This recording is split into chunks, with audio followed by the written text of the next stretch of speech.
પોરબંદર ચોપાટી પર થઈ રહેલા ગેટના નવીનીકરણના કામમાં મહાનગરપાલિકાના જ શૌચાલયમાંથી વાયર ખેંચી વીજ ચોરીનું કારસ્તાન સામે આવ્યા બાદ પીજીવીસીએલ દ્વારા કોન્ટ્રાક્ટરને માત્ર 15,500 રૂપિયાનો દંડ ફટકારવામાં આવ્યો હતો।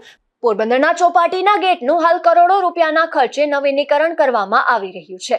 આ ગેટની બાજુમાં આવેલા પાર્કિંગમાં મહાનગરપાલિકા દ્વારા સંચાલિત જાહેર શૌચાલય આવેલું છે।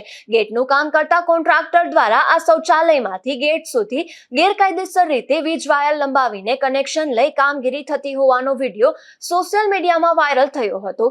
3 માસ પૂર્વે ગેટના નવીનીકરણનું કામ શરૂ થયું હતું, ત્યારથી આ જ રીતે વીજ ચોરી કરીને આખું કામ ચલાવવામાં આવી રહ્યું હોવાનું શૌચાલયના કર્મચારીઓએ જણાવ્યું હતું। વિડીયો વાયરલ થયા બાદ મહાનગરપાલિકા તંત્ર કુંભકર્ણની નિંદ્રામાંથી જાગ્યું હતું અને સેનિટેશન વિભાગના અધિકારીઓ તાત્કાલિક ઘટના સ્થળે દોડી ગયા હતા અને આ ગેરકાયદેસર વાયરો દૂર કરાવ્યા હતા।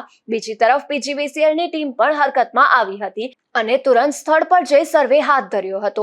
જોકે સર્વે બાદ કોન્ટ્રાક્ટરને માત્ર 15,500 રૂપિયા જેવો નજીવો દંડ ફટકારવામાં આવતા આશ્ચર્ય સર્જાયું છે, કારણ કે ચોપાટીના બંને ગેટ જૂના હતા તે તોડવાની કામગીરી પણ હેવી બ્રેકર સહિતના સાધનો વડે કરવામાં આવી હતી।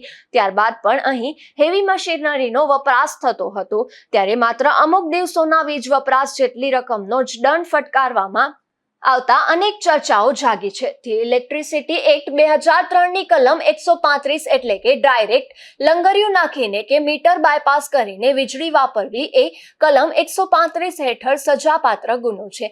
વીજ કંપનીના અધિકારીઓ સ્થળ પર જઈને કોન્ટ્રાક્ટર દ્વારા વપરાતા તમામ મશીનો જેમ કે વેલ્ડિંગ મશીન, કટર, ગ્રાઇન્ડરનો કુલ લોડ ચેક કરે છે। ત્યારબાદ આ કામ જેટલા સમયથી ચાલતું હોય મહત્તમ પાછલા 1 વર્ષ સુધીનું તેનું કોમર્શિયલ દર કરતા 2 ગણું આકારણી બિલ ફટકારવાનું હોય છે, જે ફટકારવામાં આવ્યું ન હોય અને માત્ર નજીવી રકમનું જ બિલ ફટકાર્યું હોવાનું ચર્ચાઈ રહ્યું છે।